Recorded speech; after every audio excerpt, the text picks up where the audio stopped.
Bueno, buenos días, soy Laura. Voy a realizar mi presentación que se titula El problema de querer demostrarlo todo.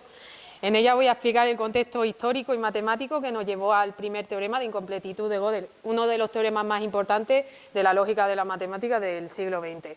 Mi charla se centra en lo siguiente. Durante mucho tiempo se pensó que las matemáticas podían formar un sistema perfecto, riguroso, sin contradicciones, que podría solucionar cualquier problema bien formulado. No fue hasta que Gödel, con sus teoremas de incompletitud, pues llegó a que ese sueño no podía cumplirse. Por tanto, en esta charla voy a explicar el teorema de incompletitud de Gödel, el primero, el contexto histórico que hay detrás del primer teorema de incompletitud de Gödel, las consecuencias y cómo cambió nuestra manera de ver las matemáticas. A ver si era aquí. Bueno, quiero empezar con una pregunta. ¿Puede un sistema matemático demostrar todas las verdades aritméticas? En un principio uno tendería a pensar que sí, porque si las matemáticas son exactas y están basadas en demostraciones, todas las verdades dentro del propio sistema deberían de ser demostradas dentro del propio sistema. De hecho, durante mucho tiempo se pensó que las matemáticas podían formar un sistema consistente, completo, bien formulado. Bueno, pues no fue hasta Gödel que llegó a romper este sueño. Bueno, pues el primer teorema de incompletitud dice lo siguiente: en todo sistema formal lo suficientemente grande que contenga la aritmética, existen enunciados que no pueden demostrarse ni refutarse dentro del propio sistema. Es decir, que Gödel llega a un límite en la capacidad demostrativa de los sistemas formales. No solo eso, eso nos permite hacernos más preguntas, y es que ¿cómo puede haber verdades dentro del sistema que el propio sistema no puede demostrar? Y no solo eso, ¿hasta qué punto nosotros podemos formalizar las matemáticas? Es decir, llegar a construir las matemáticas de la manera más completa y consistente posible. Bueno, en mi charla voy a seguir el siguiente recorrido. Primero explicaré el contexto histórico en el momento en el que aparece el primer teorema de incompletitud de Gödel, que es un momento en el que las matemáticas estaban pasando por una crisis de sus fundamentos muy fuerte. Luego introduciré la noción de método efectivo, porque uno de los objetivos de la matemática del siglo XX era mecanizar todo el razonamiento matemático. Por tanto, necesitamos definir de manera rigurosa y matemática lo que mecanizar significa, es decir, tenemos que definir de manera exacta lo que significa método efectivo, que es lo mismo que método mecánico. Luego introduciré la aritmética de Peano, que es el sistema en el que vamos a trabajar.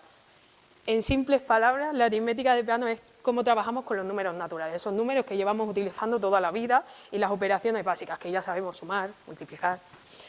Y vamos a utilizar ese sistema porque es el sistema en el que trabajó Gödel. Luego introduciremos la noción de aritmetizar la sintaxis, que simplemente es transformar todos esos símbolos y fórmulas del lenguaje de la aritmética de Peano en números y así conseguir que la aritmética hable sobre sí misma. Y por último voy a llegar a cómo las matemáticas no pueden llegar a todas las verdades y las consecuencias que tuvo.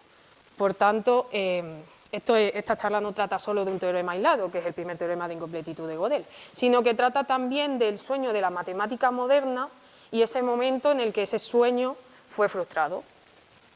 Para entender la importancia del primer teorema de incompletitud de Gödel nos teníamos que remontar a mucho tiempo atrás. Desde la antigüedad, las matemáticas habían sido vistas como el modelo perfecto de conocimiento.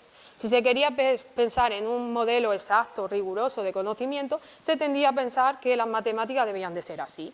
De hecho, en Platón nació muy fuerte esa idea. Para Platón, las matemáticas no explicaban solo el mundo sensible. El mundo sensible es ese mundo imperfecto, mutable, que cambia, que depende de la perspectiva de la persona, de la opinión, sino que trascendía, se extrapolaba al mundo de las ideas, que ese mundo de las ideas es ese mundo perfecto, que no cambia, es eterno, que no depende de la perspectiva ni de la autoridad. Por tanto, las verdades matemáticas eran mucho más firmes, según Platón, que lo que éramos capaces de captar con los sentidos. No fue hasta que Euclides organizó esas ideas, esas certezas matemáticas y organizó la geometría en el primer sistema axiomático deductivo, en su obra Elementos, donde a partir de una serie de principios básicos, que eran los postulados, que son axiomas que tratan de elementos de la geometría, el punto, la recta, y axiomas más básicos, demostraba pues los teoremas, deducía teoremas. Vale. Esos postulados no necesitan demostración, como ya he dicho, no necesitan justificación.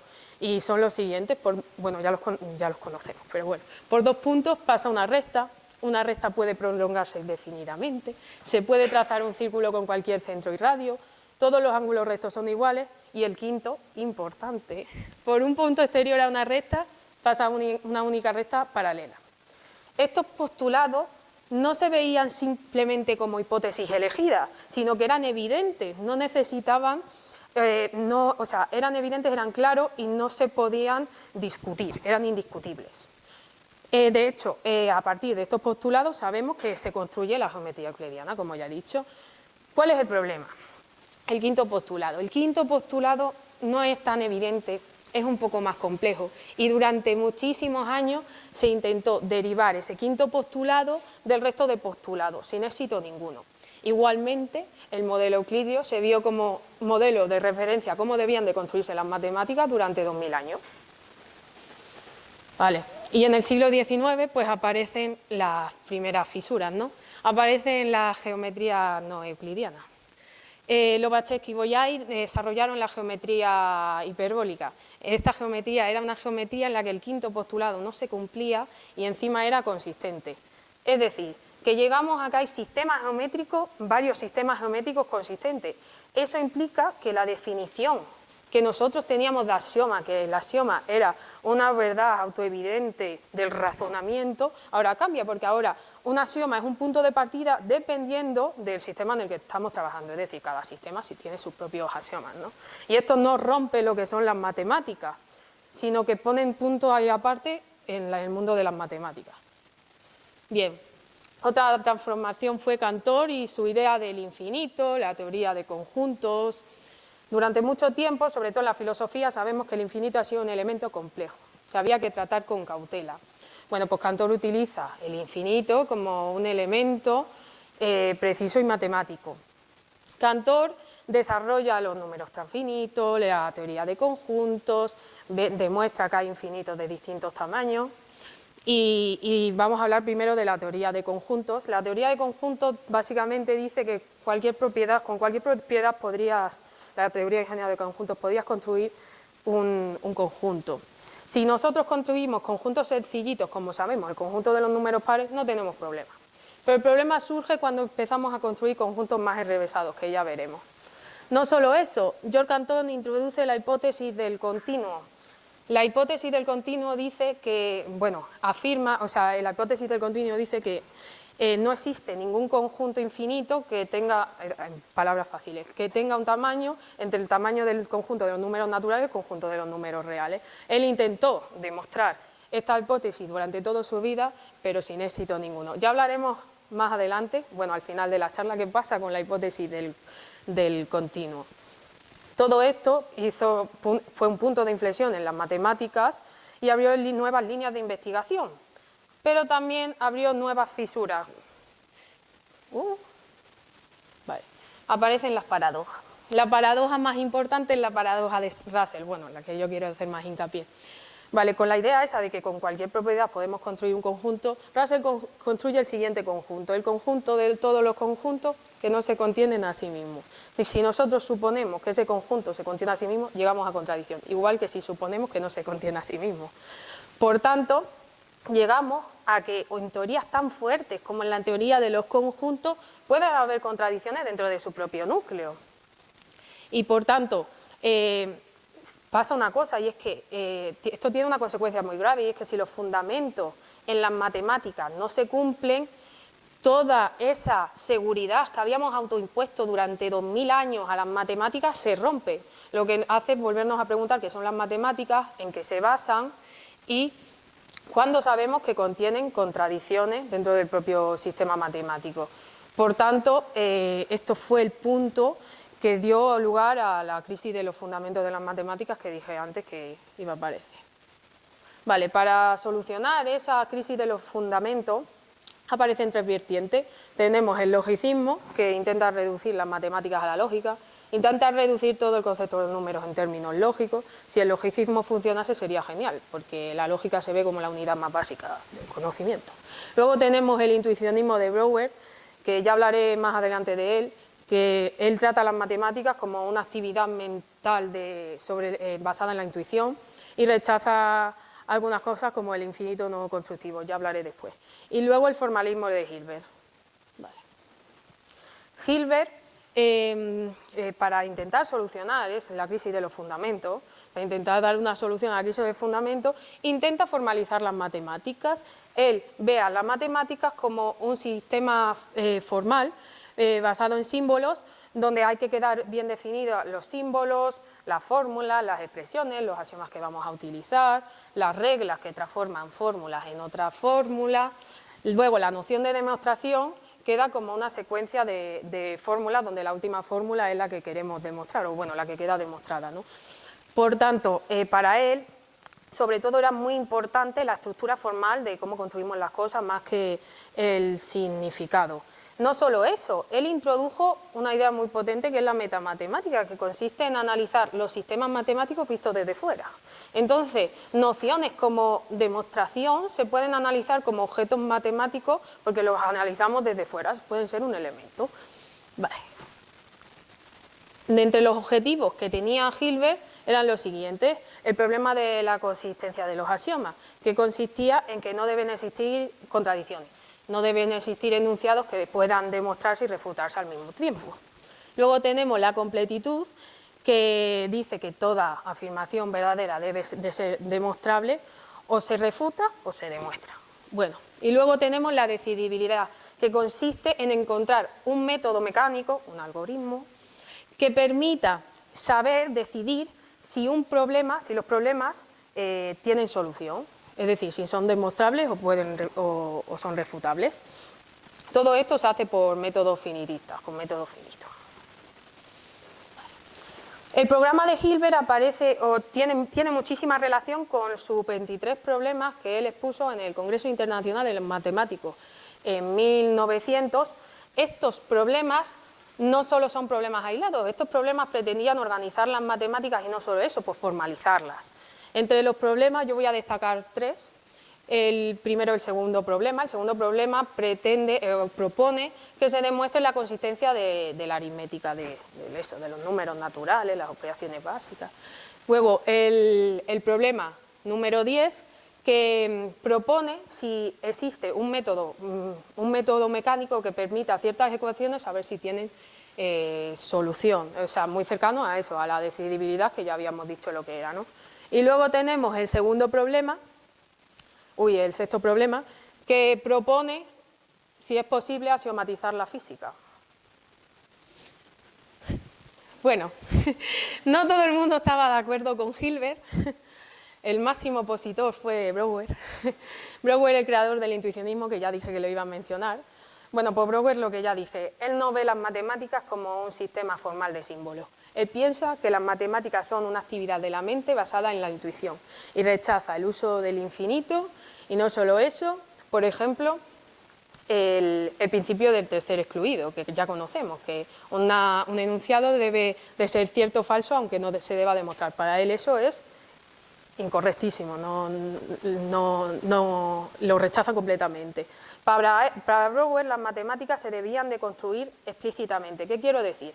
Por ejemplo, nosotros utilizamos mucho la reducción al absurdo. Para Brouwer eso no podía permitirse. ¿Por qué? Porque imaginaros, si nosotros suponemos que algo no existe y llegamos a contradicción, según Brouwer, lo único que estamos llegando a demostrar es que la existencia de ese objeto es obligatoria, pero no estamos construyendo el objeto en sí. Bueno, de hecho, todas estas ideas de Brouwer no solo fueron conflictos que tuvo con Hilbert a nivel teórico, sino que se extrapolaron a la vida real. Por ejemplo, voy a contar una anécdota. Hilbert y Brouwer pertenecían los dos a un grupo de editoriales de una revista.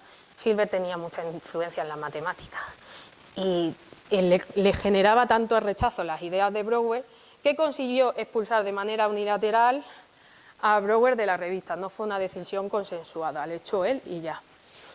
Por tanto, sabemos que, de hecho, al principio sí se llevaban bien, pero sabemos que que hasta lo matemático puede generar rencillas personales, ¿no?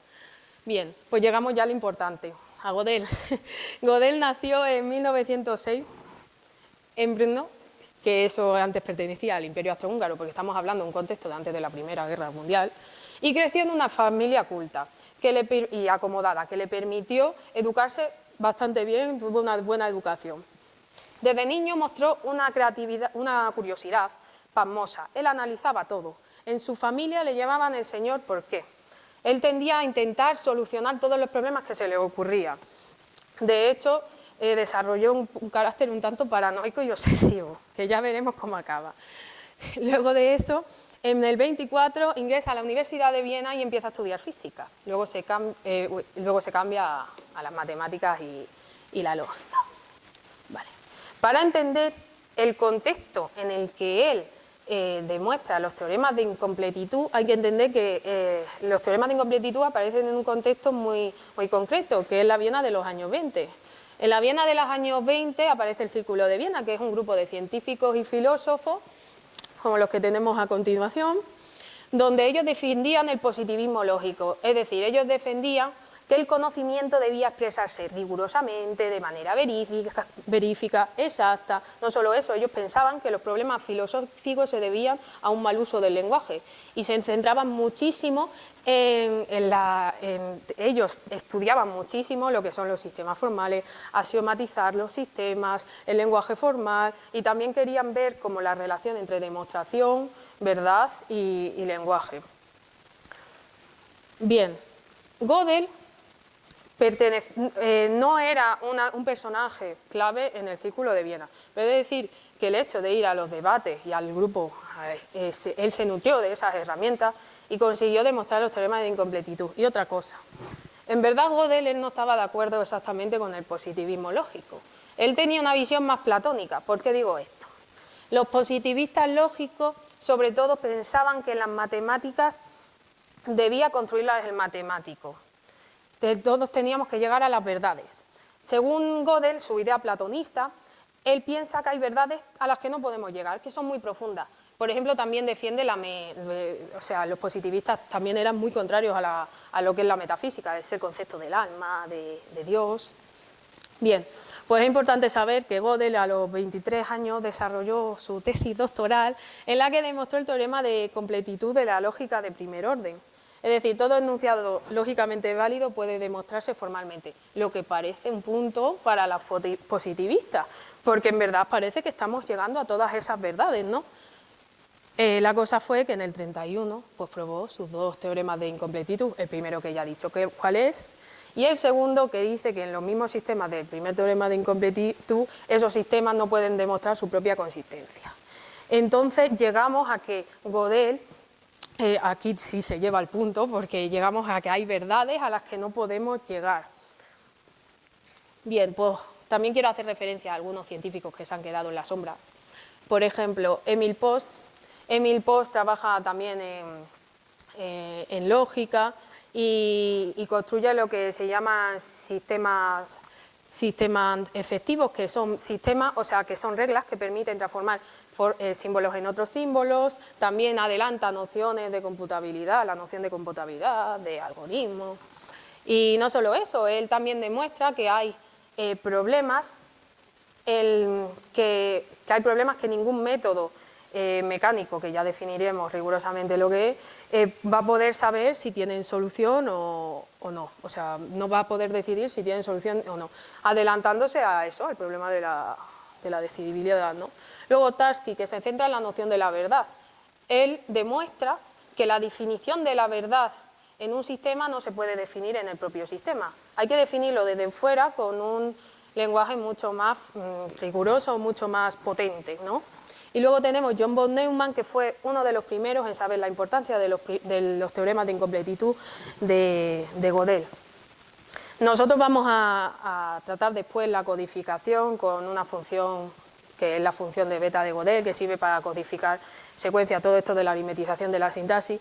Él coge todas esas ideas y las utiliza para desarrollar lo que hoy en día es la arquitectura de ordenador moderna. O sea, es una persona que fue una eminencia en la computación y utilizó todas esas herramientas de la aritmetización de la sintaxis, de la beta de Gödel, para desarrollar la informática que conocemos hoy en día, ¿no? De hecho, no solo relacionó la informática con la lógica formal, sino también la física.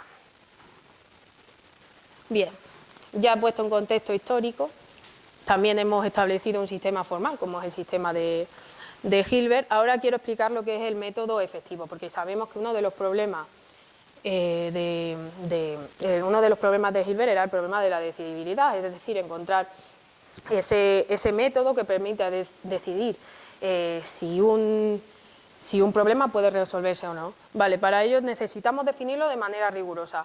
Intuitivamente, un método efectivo es un procedimiento mecánico que no se basa en la intuición, no se basa en la creatividad, que llega a una solución mediante un número finito de pasos, y ese procedimiento es un procedimiento claro y sin ambigüedades. Se dice que un problema es decidible si existe un método efectivo que lo resuelva. ¿Qué pasa con esta noción que he dado de método efectivo? Pues que no es nada rigurosa, porque he utilizado nociones como claro, sin ambigüedad, mecánico. Necesitamos una noción mucho más matemática, mucho más rigurosa de lo que método efectivo significa. Y para eso voy a introducir lo que son las funciones recursivas. Que las funciones recursivas no solo me van a ayudar a definir lo que es método efectivo, sino también me van a ayudar a demostrar el primer teorema de incompletitud de Gödel. Bien, pues una función recursiva básicamente es una función sobre n que se define de manera inductiva a partir de una serie de funciones base, la función proyección, las funciones que ya conocemos, suma, resta, multiplicación, y la función característica de la relación menor, que nada, dado dos números nos devuelve 0 si A es menor que B y 1 si en caso contrario, ¿no? Vale. A partir de esas funciones base, a partir de funciones recursivas, podemos construir nuevas funciones recursivas utilizando reglas de construcción. Por ejemplo, la primera, la composición de funciones recursivas es recursiva. Y luego tenemos la regla de la minimización, y es que si tenemos una función que es recursiva y que dependa de A barra, que es una n tupla de números naturales y una variable x, y se cumple que esa función para cada A barra existe un x que se anula, la función que se define como la búsqueda del menor x que haga que esa función se anule es recursiva también. Bien, hemos definido lo que son las funciones recursivas, también tenemos que definir lo que son las relaciones recursivas. Vale, teniendo en cuenta que una relación aquí es simplemente un subconjunto de n sobre n, una relación es recursiva si su función característica es recursiva. La función característica de una relación se define de la manera siguiente: dada A barra, la función característica devuelve 0 si A barra pertenece a la relación y 1 si no. Bien. Bueno, alguna serie de lemas, y es que la conjunción, la disyunción, la negación, la implicación, la equivalencia entre relaciones recursivas es recursiva, y también las relaciones que conocemos de toda la vida, menor, menor, igual, igual, mayor, mayor, igual, también son recursivas. Bien. Gracias a esto podemos definir funciones y relaciones de manera recursiva las funciones que conocemos de toda la vida. Tenemos que la función constante es recursiva, que tenemos el productorio y el exponencial también es recursivo, tenemos también que las funciones que buscan el mínimo entre dos números o entre más, y máximo entre dos números también se pueden definir de manera recursiva. Tenemos la recta limitada, que la recta limitada es la recta normal, pero en caso de que devuelva números negativos se acota a 0, ¿vale? Se toma 0. Y luego tenemos relaciones recursivas como divisibilidad, que nos dice si un número es divisible por otro. Luego la de ser primo, que nos dice si un número es primo. Luego tenemos aquí ya una relación y una función que ya no son tan evidentes, pero bueno, nos van a servir para definir la descomposición en números primos de manera recursiva. Tenemos la relación primo divisible, que nos dice si un número es primo divisor de otro. Y luego la función menor exponente, que básicamente, que no asuste, la función menor exponente devuelve el menor exponente tal que i elevado a ese exponente divida i a b, pero i elevado a ese exponente más 1 no divida b, y eso nos va a ayudar muchísimo a definir de manera recursiva la descomposición en números primos. Bueno, pues también podemos definir el máximo común divisor y la descomposición en primos de manera recursiva. Nada, la descomposición en primos, como vemos, se define como como producto de potencias de primos. Y el máximo común divisor utiliza esas relaciones y funciones recursivas que ya habíamos definido anteriormente. Vale. Todo esto nos ayuda a demostrar el siguiente teorema. Es el teorema sobre la existencia de una función beta de Gödel, la función beta de Gödel, que nos va a ayudar a codificar secuencias de números naturales. Bueno, pues el teorema dice así: existe una función recursiva binaria beta, tal que para cualquier sucesión de números naturales existe un número A que beta le permite codificar la secuencia de números naturales. Que no asuste, asusta, lo entiendo. Pero bueno, esta es la función, está definida de manera siguiente y es recursiva. Es importante que sea recursiva, ¿no? ¿Y para qué nos va a ayudar esto? Pues para, como ya he dicho, para codificar y decodificar secuencias de números naturales. Esto va a ser súper importante para la aritmetización de la sintaxis y para ayudarnos a demostrar el primer teorema de incompletitud de Gödel. Bien.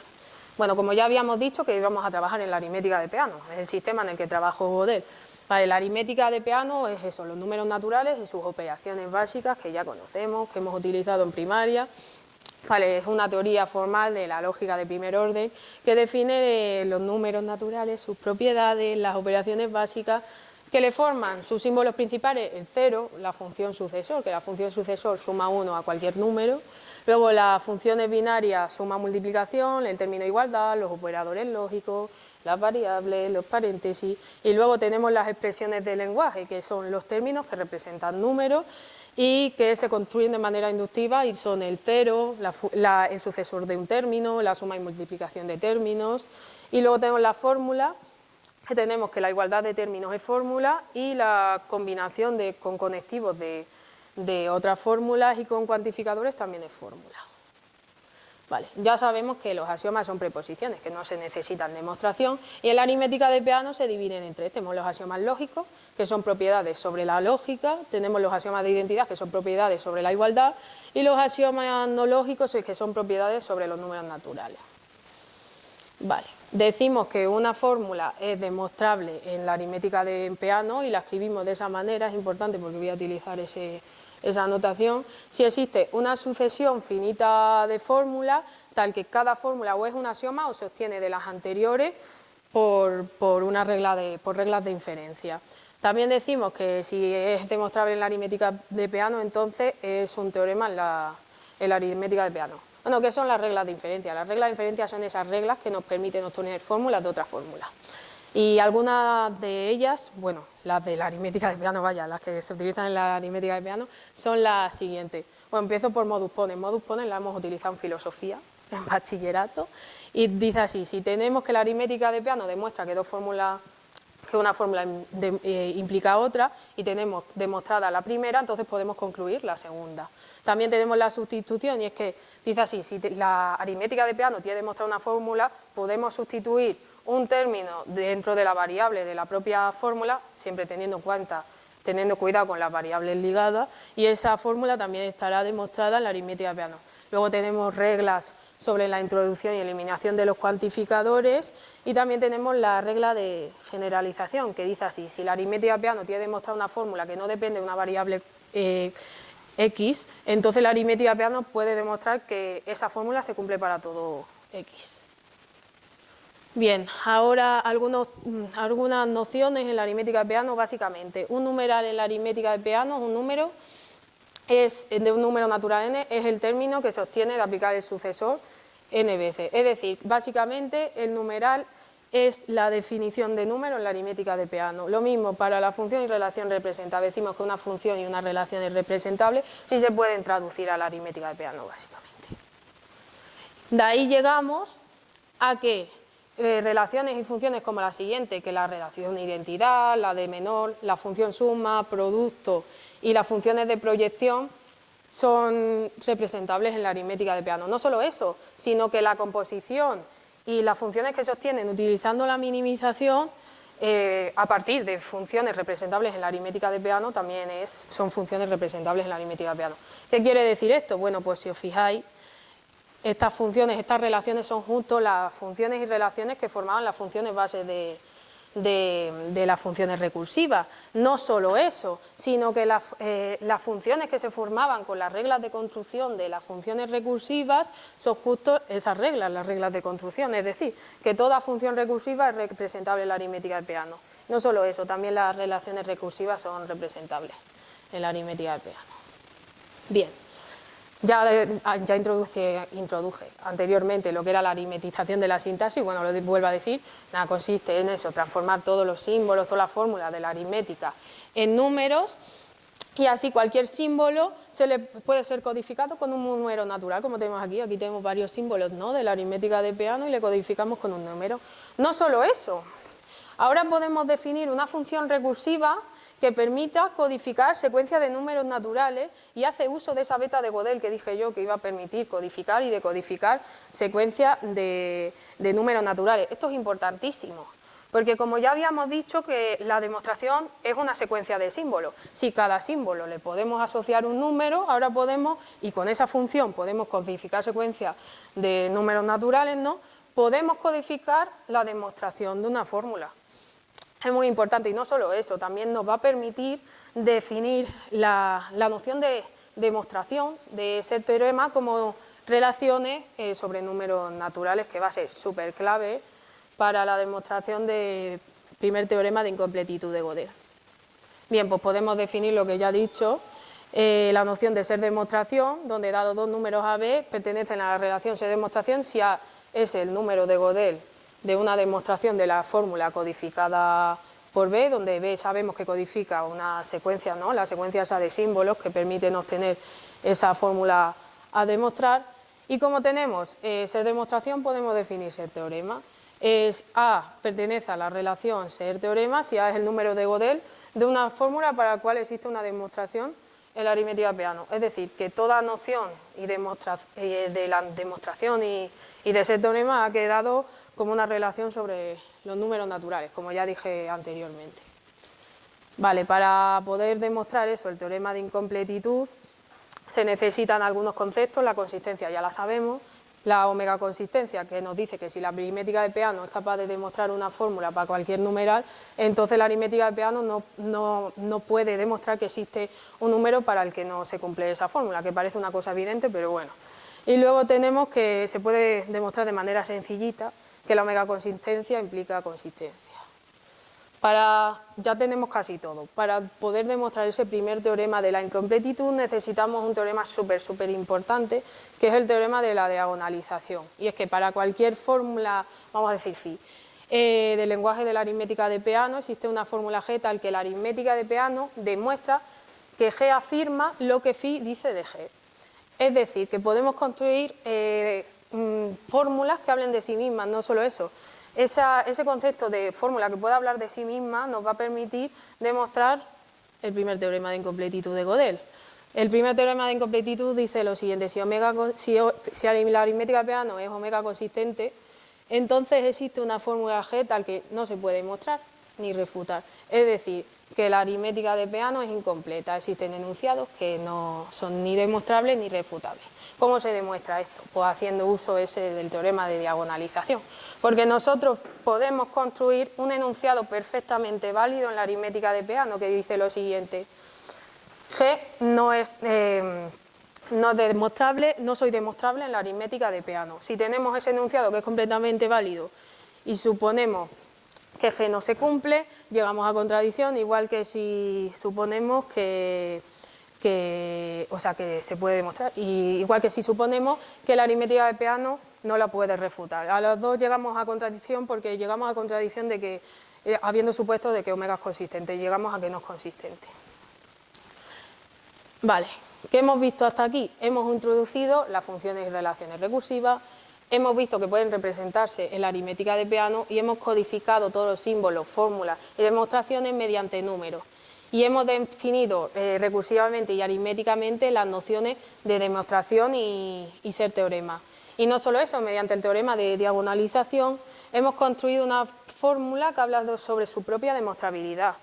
Por tanto, la aritmética ha conseguido hablar de sí misma. No solo eso, dijimos anteriormente que queríamos definir de manera rigurosa lo que método efectivo significaba. Bueno, como ya he definido la función recursiva, decimos que un método es efectivo si para resolver un problema utiliza funciones recursivas.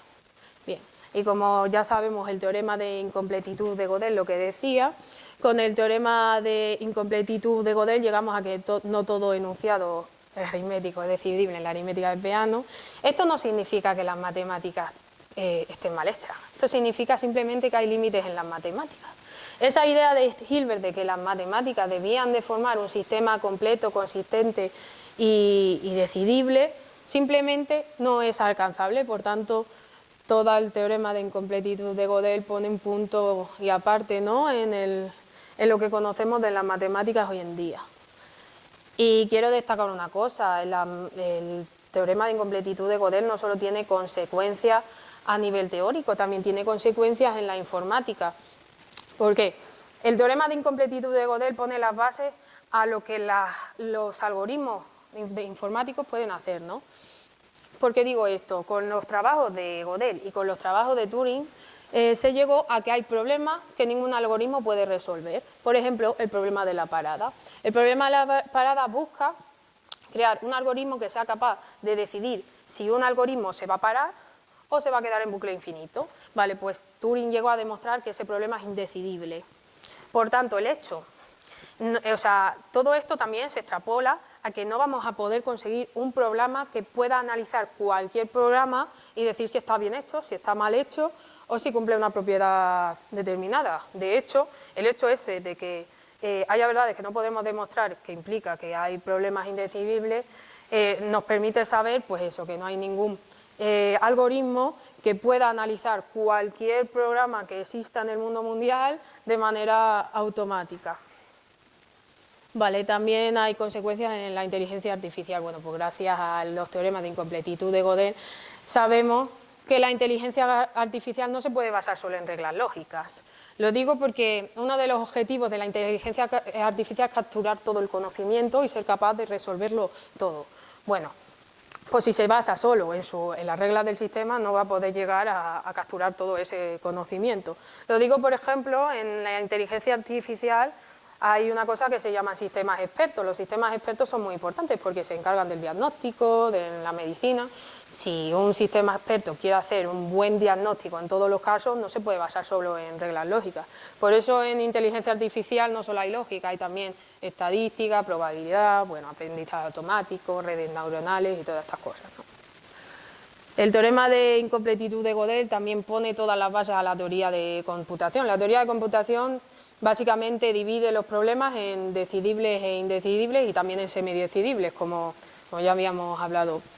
Bien, pues por ejemplo el problema de la parada en verdad es semidecidible, porque sí puede concluir cuando el algoritmo para, pero en el caso de que el algoritmo no pare nunca, nunca va a concluir nada.